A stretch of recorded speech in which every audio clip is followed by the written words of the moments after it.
It's Friday night. It's 7 p.m. That means it's time for the Paul Nicky Show. The greatest show on earth. Yeah! Hey, I am not Nicky New. And I'm not Paul Lindenbrower. But this is the Paul and Nicky Show. How are you doing, Nicky? Yeah, good. You okay? Very, very good, thank you. Good. Did you see a handsome pair of people on Revelation TV this Tuesday evening? I did indeed. It's very good. Very, very good. I'm very well put together, I might say so myself. Yes, it was. Yeah, for those of you who do not know what we're talking about, Nicky and I were on Revelation TV this Tuesday evening, and we produced another film that went out all over the world. And so if you want to watch this, I think you can go onto Revelation TV, and it's on their kind of catch-up program, I think on their catch-up shows. There are other times when they're airing it too. So that's really awesome. And it came out really, really well. They call it Pastor's Corner on there, I think. That's it, Pastor's Corner, yeah. Yeah. So what about you? What you've been up to apart from appearing worldwide television? You star you? About, like, we were talking about films, weren't we? And I was just saying that I forgot how much I love Eddie Murphy and his films, and how much I just absolutely loved his films growing up, and he's just such a funny guy. And so I just sort of thought to myself, I really need to watch something fun and funny. And so I thought, what can I watch? And I kept, funny enough, it kept seeming to be popping up on like Facebook and other things. I kept seeing this Coming to America. And then I was sort of going through, I think it came up on Prime as well, and I was like, oh, I've got to watch that now. And I forgot how good it is, to be honest. It's a brilliant film. And then I kind of got the sort of that was it then. I was like, oh, I've got to watch Eddie Murphy films now. And so I sort of watched all the Beverly Hills Cops ones, and yeah, I don't know, do you like those? They're amazing. And I also introduced you to another film earlier today. That was Bowfinger with Eddie Murphy. Good. I know, I need to watch it. You have to, because I'm going to be asking you next Friday evening whether you've watched Bowfinger now, and I want your opinion on it out of 10. Okay. So no pressure. I'm forcing you to watch it. Do like a questionnaire or sort of questionnaire. We're going to do a film review with Nicky New on Bowfinger, which I think is one of Steve Martin and Eddie Murphy's funniest films. They're very, very good. Okay, so happy. What's next? What's next? Freaky facts.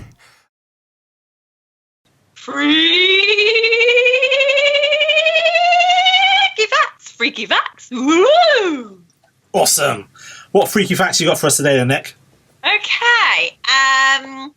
So this is the Greenland grey, also known as the grey shark, has the longest lifespan of all known vertebrates, living an average of 272 years. No. And some of them can live to be around 500 years old. That's mental, isn't it? Wow. That is mental.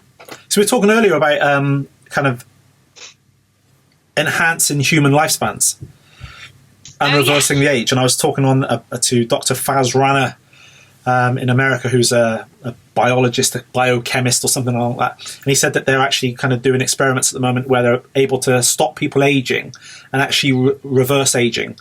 And they're having major breakthroughs with that at the moment in genetic research. So one day me and you might be 21 again. How about that? Do you know what? It's hard to get your head around, though, isn't it? You just think, how is that possible?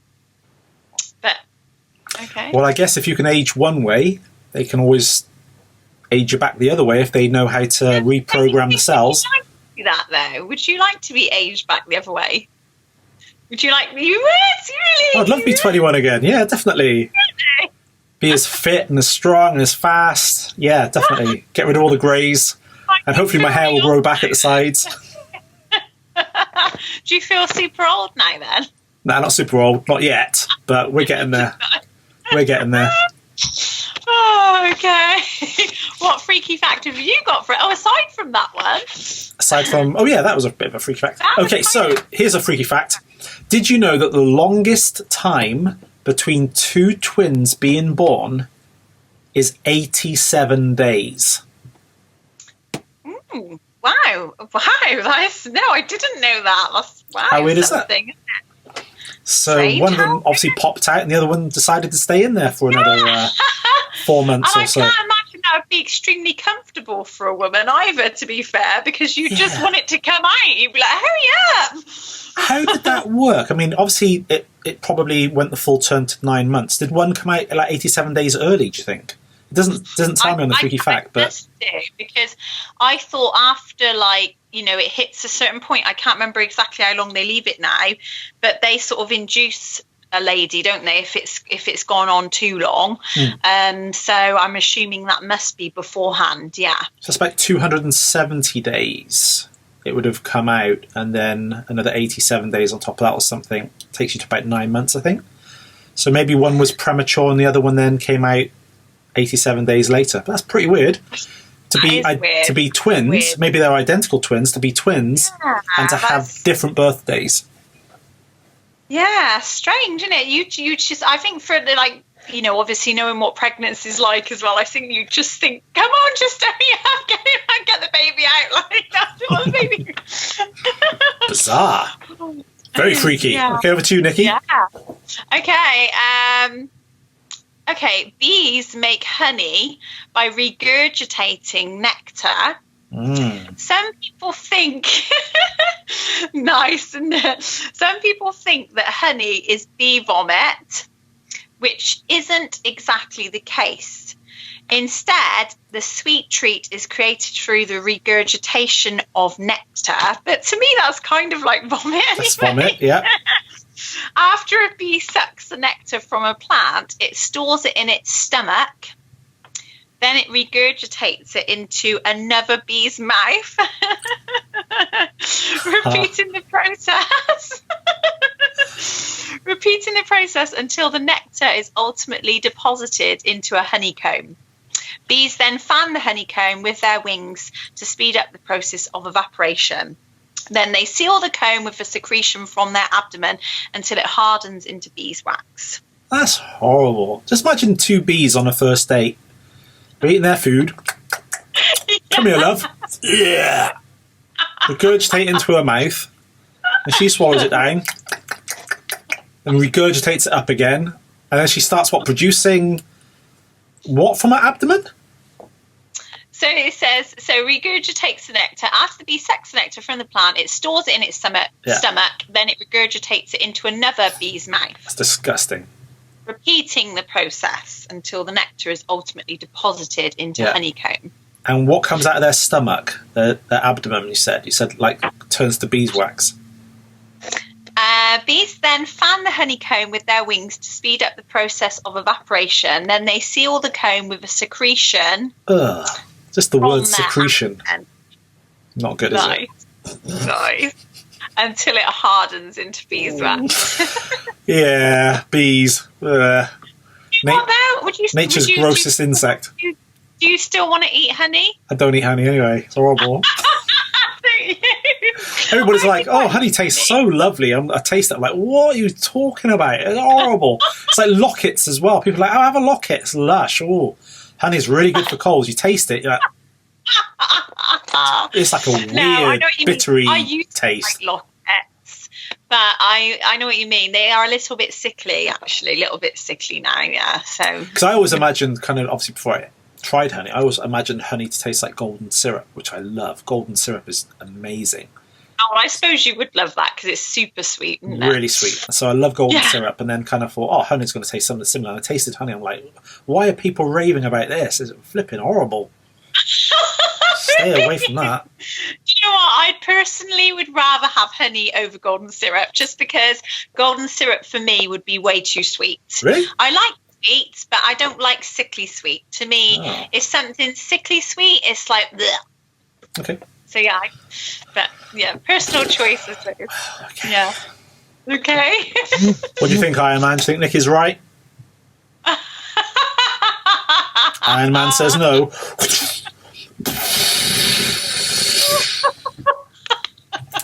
He just flew away in disgust. Have you got any more freaky facts? I got loads, yeah. Okay. Is this my one now? Yep. Okay, so the world... Did you know this? This is really freaky. The world's deepest post box is in Susami Bay in Japan, and it measures 9 meters underwater. Underwater. How are you supposed to post your stuff 10 meters underwater? Amazon would be a nightmare. Yeah. Oh, that's weird. Really? Imagine collecting your t-shirt printed Amazon thingy 10 meters underwater and getting out, it's all sopping wet, and you're popping it on. Dive in and go and get it, yeah. Oh, well, it would make you a good swimmer. Would. You would, yeah. Japanese bamboo in your mouth. Yeah. Have you ever been to like Japan or anywhere like that? No, only on Google Earth. Would it ever intrigue I'm a world you? traveller on Google Earth. You know that, don't you?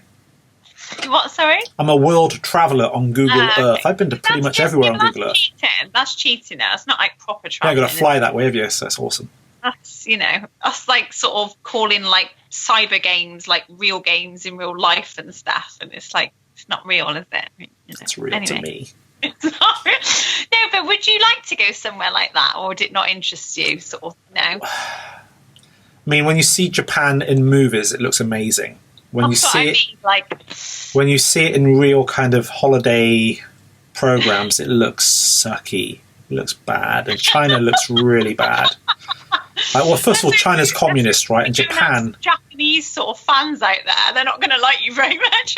No, don't get me wrong. I love kind of the whole kind of like the like when you see like the Oriental martial arts, the kind of the lovely mountains and the mist and all of that. It looks amazing on like martial arts films, and it looks amazing in manga, and it looks all of that looks fantastic. But when you actually view real Japan as it is, I wouldn't want to pay my money to travel that far to see that.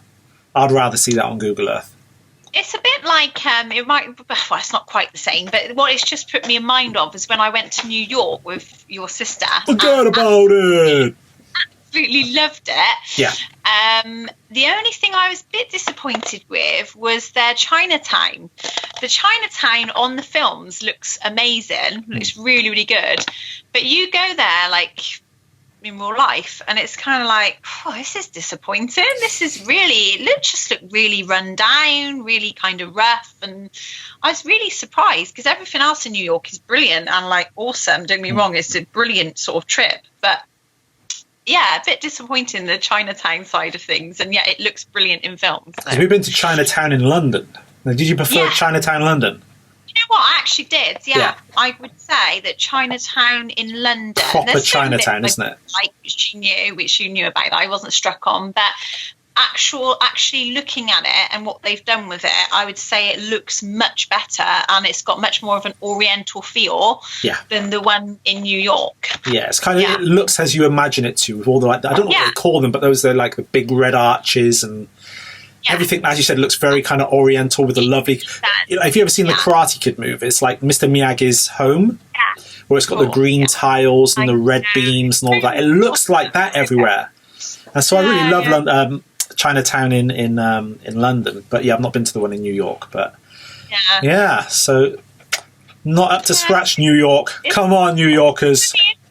It's surprising that some of these things do surprise you sometimes. It's surprising what they can do on a camera then, isn't it? And how they can transform something to look quite different to how it is in reality. Yeah, definitely. Yeah. Now, whose freaky fact was that?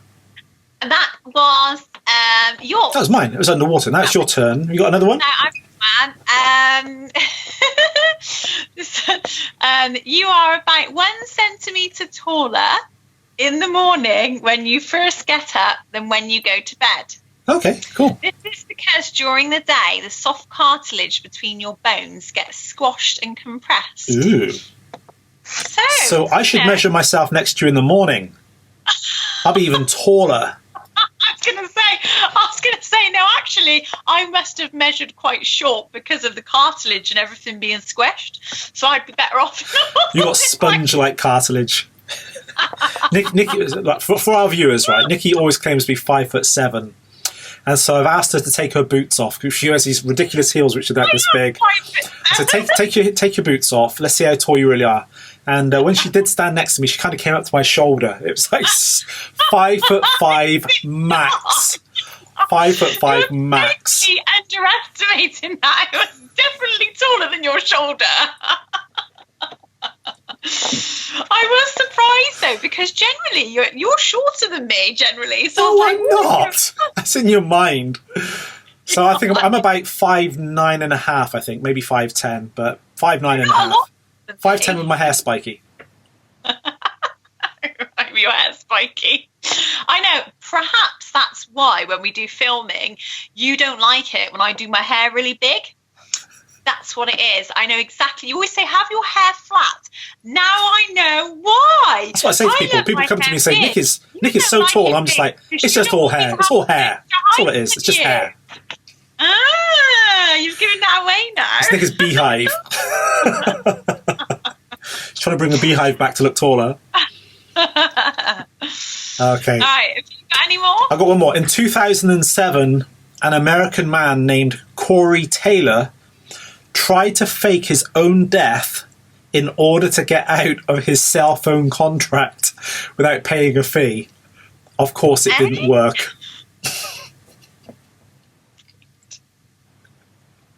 Would you go to those extremes to get out of your cell phone contract? Well, I suppose it just depends how bad the contract was. It must have been pretty bad to fake your own death. Yeah. $1,000 a month. Weird, the silly thing is, when you said Corey, I think of the Corey that we know, and I'm like, what? You wouldn't do that. Yeah, not that one. No, this is an American called Corey Taylor. Faked his own death in order to get out of a cell phone contract without paying a fee. What some people will go to, eh? Some people. Some people. Oh, I don't know. Have you got one more? I've got one more, yeah. Go on then. Moray eels have a second set of jaws that extends from their throats. Oh, like Alien. Yes. We do that. Exactly right. Hang on, watch this. Watch this. Right. Exactly right. Was that good? That was like a special effect for our viewers there. That was good. Just like, hey, can you write? That's weird, isn't it? To have this second little set of jaws coming out. It's just weird. So that's all my freaky facts. I'm all freaky facted out. And me. So I think it's time for us to go over to the Games of Insanity. Games of Insanity. Okay, the Games of Insanity this week is dead easy. Okay, so it's 21 questions. I'm gonna have to speed you up on this though. It's somebody famous that you definitely know, or it's a character from a film or from a book or something that you definitely know. Okay, so you definitely know this person.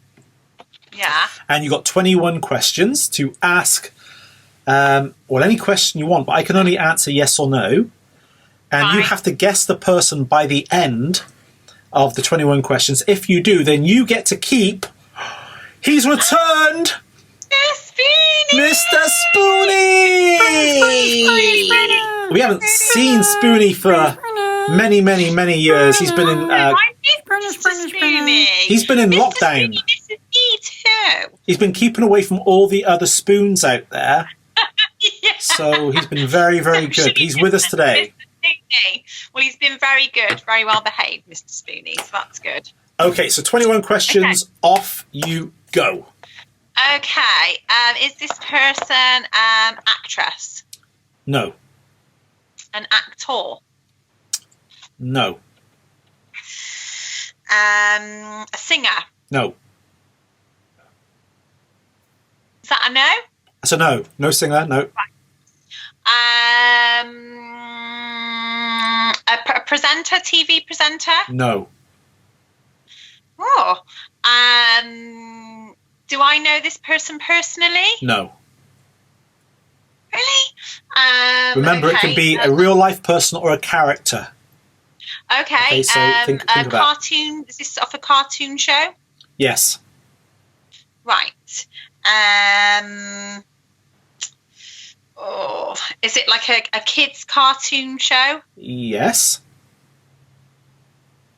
That was hesitant. Yes. Well, because adults will enjoy it too, so it's not just kids, but it is for kids, really. It's what, sorry? It is for kids, really, but adults enjoy it too. So. The Simpsons. No. Okay, so that's 8 questions gone.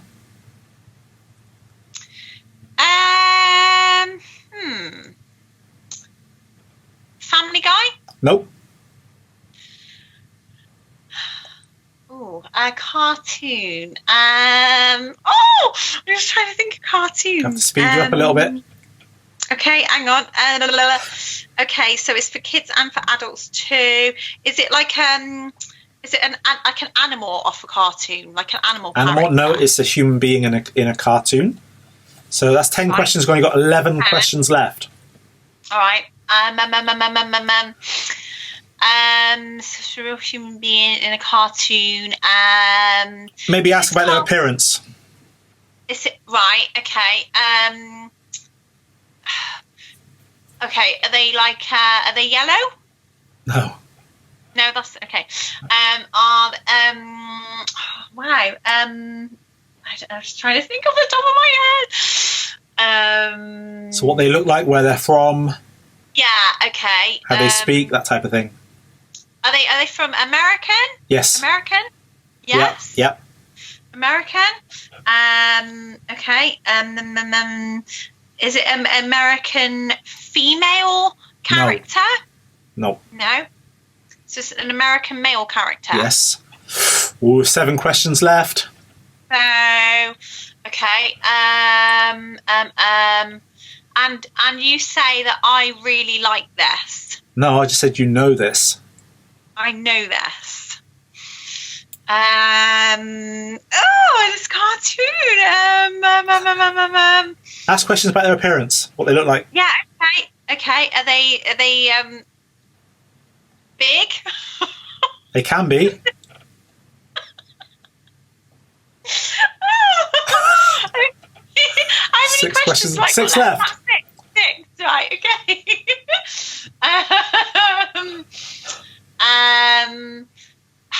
Wow. Okay. Are they like smart characters? They're smart. Yeah. 5 questions left. Very smart. Very intelligent. Smart cartoon characters. Oh wow! Why can't I? Okay, smart cartoon characters. Is this cartoon still quite sort of popular today? Ooh, it is, but in a different form. 4 questions left. It is popular, but almost in a different form or format. 4 questions. Is this like to do with superheroes? Could be. 3 questions. It could be. Yes, it is. Yeah, superheroes. Yeah. Superheroes. Oh, is she going to win it? I don't know. 3 questions. Hang on. Superhero. So it's a superhero then. So yeah. Hang on. Doctor Strange. No, 2 questions left. Hang on. Iron Man. 1 question left. That's a no. This is your final question, then you have to guess. Oh, hang on. 1 question, then you can have a guess. Okay. I've got to think. So this is, you said it's very smart. Yeah. So I'm just thinking of the Avengers people. Okay. No, I didn't say it was Marvel, but it could be. No, you didn't. No, I know. Hang on. Just give me a second. Okay, so it's. You have to rush you, I'm afraid. No. We're on the Paul Nicky Show. Got to speed things along. Batman. No, now you have to guess. You got 1 guess. It's a good guess, though. So it's not Batman, okay? One left. Think of the clues I've given you. One of them was like super important. I gave you, and it should tell you who this is. Oh, can you remind me what that was? No, Oh, because on. I want to win Mr. Spoonie.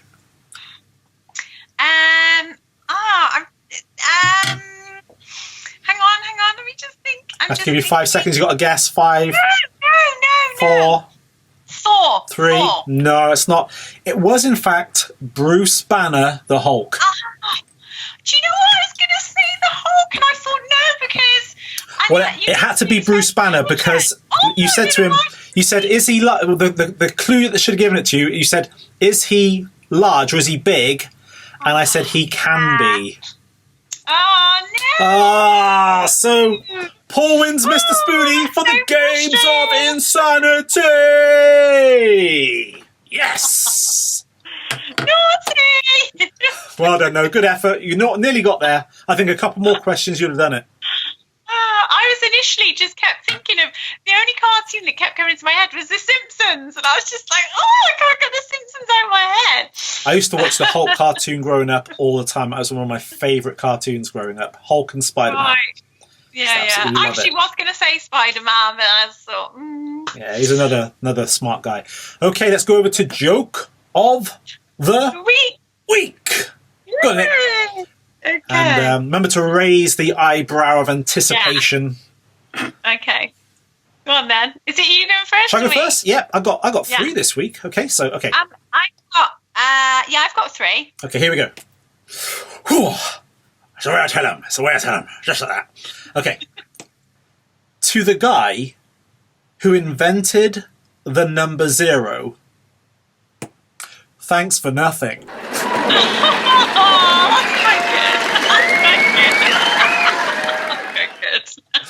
Okay, over to you. Yeah. Okay. I've actually got some Coke Zero here. Ooh, get you. Sort of throwing that one in a bit random, but you know. Okay. Velcro. What a rip-off. Holy but a goodie. Okay. Okay, your turn, yeah. Ladies, if he can't appreciate your fruit jokes, you need to let that man go.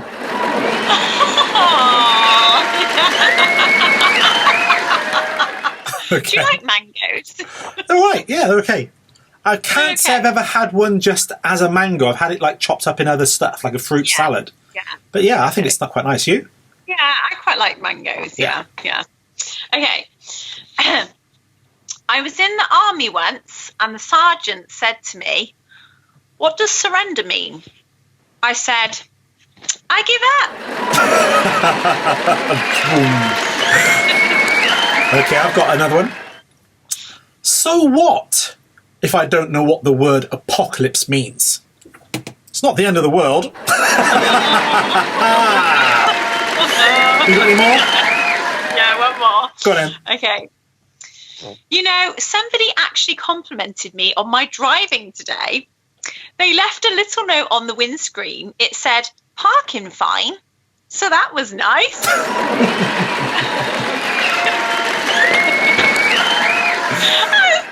That's good. I like that. That's good.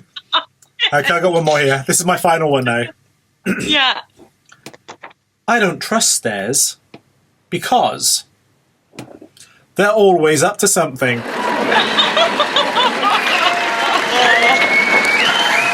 Well then. Good jokes. Okay, brilliant. I think we're going over to Happy now for Holy Ghost Gossip. Holy Ghost gossip. yeah. And what are we talking about this week, Nick? So we're going to talk about worry this week, because I think this is something that probably everybody struggles with from time to time. I think if anybody said that they'd never worried ever in their life, I think you'd have to see that their nose would probably be growing right now. Yes. Because I think at some point in everyone's life, you know, it's something that we do, isn't it, as human beings? But of course, what does God say about worry? And I'll just read a couple of these scriptures to you. It's got in here, Philippians 4, verses 6 to 7. Do not be anxious about anything, but in prayer and supplication with thanksgiving, let your requests be made known to God. And the peace of God, which surpasses all understanding, will guard your hearts and minds in Christ Jesus. So God's saying there, do not be anxious about anything. And I think at the moment, when we think about like some of the things that we hear on the news and some of the things that we see and hear on the radio and that, you know, it could make somebody quite anxious, really, can it, about sort of worrying about this and that and not getting too close to anyone, which obviously we know we're going to be sensible and not do anyway. But you know, it's not, we're told not to be fearful. God tells us not to have a spirit. He hasn't given us a spirit of fear. So I think it's just going back to the Bible anytime that you kind of start to feel these fears and these worries and these anxieties and things perhaps building up in you because perhaps you've meditated on a negative thought for too long, and just giving it to God and just looking at the scriptures and saying, well, what does God say? Because as Christians, we know that the real truth, the whole truth, is in his word. And obviously there's things that we need to be sensible about, like obviously at the moment with all COVID and everything else, of course we need to be sensible and we need to follow like government guidelines and stuff like that. But, you know, we shouldn't be living in fear or worry or dread every day and just sort of I'm feeling very anxious about all of these things, because God says, you know, it's all in his hands at the end of the day and we're his children. Yeah. So therefore, you know, he doesn't want us to be worried and fearful and anxious. And we're going to come across things in life, of course, that are going to perhaps, you know, make us feel like that from time to time. But I think it's just a thing of saying that, you know, you don't have to, you can train your mind to not feel that way through and knowing God's scriptures. I quite like this quote, which I found from Francis Chan. Yeah. I think most people have heard of Francis Chan, haven't they? And I'd say, would you say he's a pretty good sort of, I'd say he's a pretty good teacher. I haven't listened to him for a little while, to be honest. The but stuff I've seen of him in the past was pretty good. Yeah. Yeah. I mean, he's not like great into sort of like, he doesn't delve into depth into like theology or anything. Yeah, but he's not a deep guy, but he's pretty good. Yeah. Some of the things he says, and this is one of the things he says, is worry is when we don't quite trust that God is big enough, powerful enough, or loving enough to take care of what's in our lives. So I think it's true. It's like, it's knowing that, you know, yes, there's all these things that are going on around us and everything else. And yes, sometimes some not very nice things happen and, you know, that's life. But you know, God says we're in God's hands now. And those of you that have given your life to Christ and accepted his gospel message. And so that, I think that's what's really nice about that, is to know that no matter what comes our way, we need not to worry or be fearful or anxious, because anything that happens is within God's will. Yes. And if we're walking in, you know, on the path, on his path for our lives, you know, if we're adhering to what Christ says and living a life out for him, then everything is within his will. So no matter what it is, you know, it's kind of like, well, God's, you know, we're in his hands and that's that, you know? Yeah, and I think it's important to, for our viewers today as well, to understand that worry isn't something that we consciously choose to do. It's something that's kind of programmed into us to protect us. So God gave us the ability to worry to a certain degree, because it helps to prepare us for something negative that could be coming. And it also it's a response to an upcoming situation to help us prepare or to solve or to bring about kind of an answer, trying to solve an answer to a question or to an event that's coming. Now, where this can kind of get away is when we dwell upon this too much, and it takes control of our life, and we think about it 24/7. Because let's say you've got an exam in the morning, right?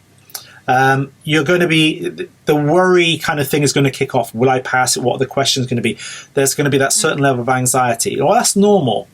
And the way to kind of combat that is to make sure that you've revised well. So do everything you can do for the upcoming scenario. If you're worried about COVID, make sure that you wash your hands, you're wearing your mask, you're not socializing. Do everything that you can do, okay, to limit the amount of worry. And then on top of that, as you rightly said, Nick, get on your knees. Spend some serious time in prayer and in the study of God's word. And then recognize that whatever happens, after you've done all that you can, that God is in complete control of the rest. And so it's almost just saying, well, whatever will come my way, I'm going to accept as the will of God. And it might, once again, we're not always promising that everything that does come our way will be rosy, because I'm sure that Daniel prayed and Joseph prayed and they ended up in Egypt and in Babylon, right? So it doesn't always work out the way we want things to. But even when they went to Egypt, even when they went to Babylon, God was still in it. And God will work all things together for your good if you pray, Right. I'd say as well, would you say there's like a difference between like worry and concern? I'd say like, because like with worry, like when you talk about worry, it can be something that people keep dwelling upon. And it's hard to get rid of worry sometimes, because it's like it's a background voice that keeps speaking to you. It's not like you're trying to worry, because nobody would ever try to worry. It's your subconscious mind trying to prepare you for something negative that's coming. And Yeah, I think it's dealing with it in the right way, isn't it? It's having more of a like concern and, like you say, planning for something, but not, it's not healthy to obviously dwell upon a negative thought and keep meditating upon it, because obviously ultimately that's going to just sort of, well, it's no good for your health, it's no good for your mentality or any of it, isn't it? Like you say, I think it's obviously we have to be prepared, and it teaches us to prepare ourselves, like you say, and everything else. But it's just knowing not to meditate upon that, because it could become something where it turns into anxiety and turns into something which it's not meant to be, No.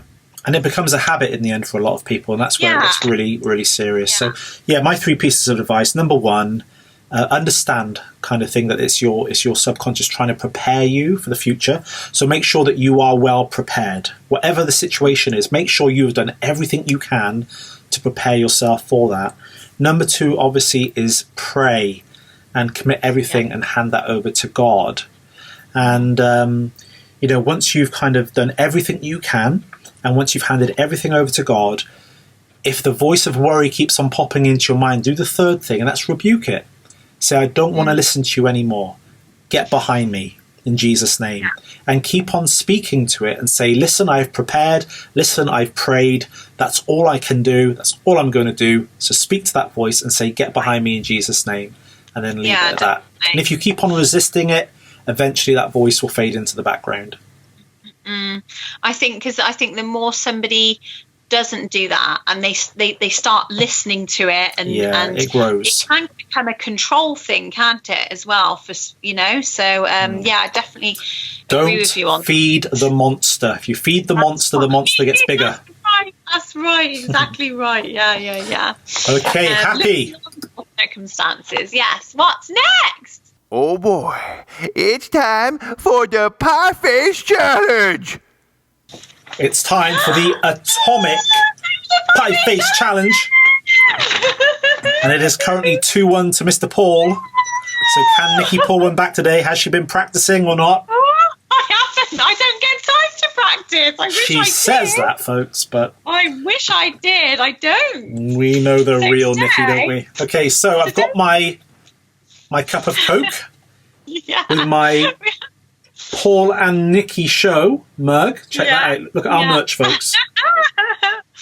If you want a mug like this, I can tell you the man to go to. I got the same. Thank you, Dan. I got the same. Thank you, Dan. Very nice. And what we have to do. What have you straw got? And look, piece of bread. Good. I got my straw and my piece of bread. Yeah. Mine looks fresher than yours. What we have to do? What was that? Nothing at all. Nothing. You carry on. So what we have to do is whoever basically can drink this the quickest. Yeah. And eat all of this. Yeah. No cheating, taking crests off, Paul. I know what you're like. Makes my hair curly. So I hope you've got the whole crest. Do you want to just show the viewers that you've got the whole crest on there? Yeah. The whole crust is there. Okay, cool. Oh, yeah, and you have to eat the whole piece of bread and swallow it. No sort of keeping it in your mouth like a little hamster in the side or anything. And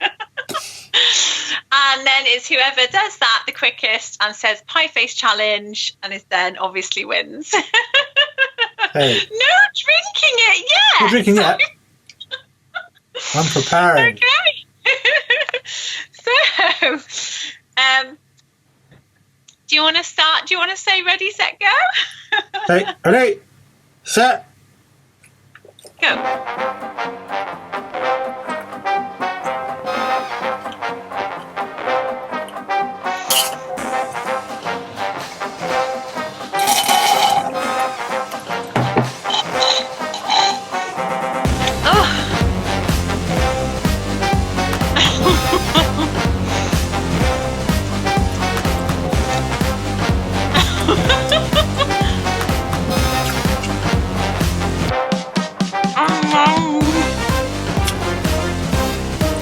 Wow.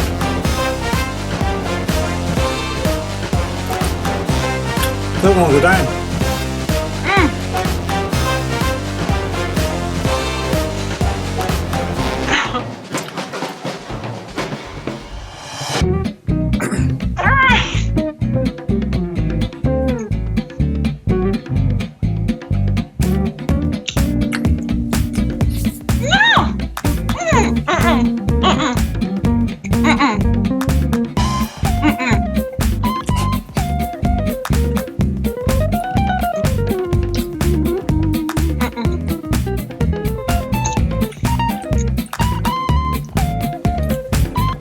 Pie face challenge.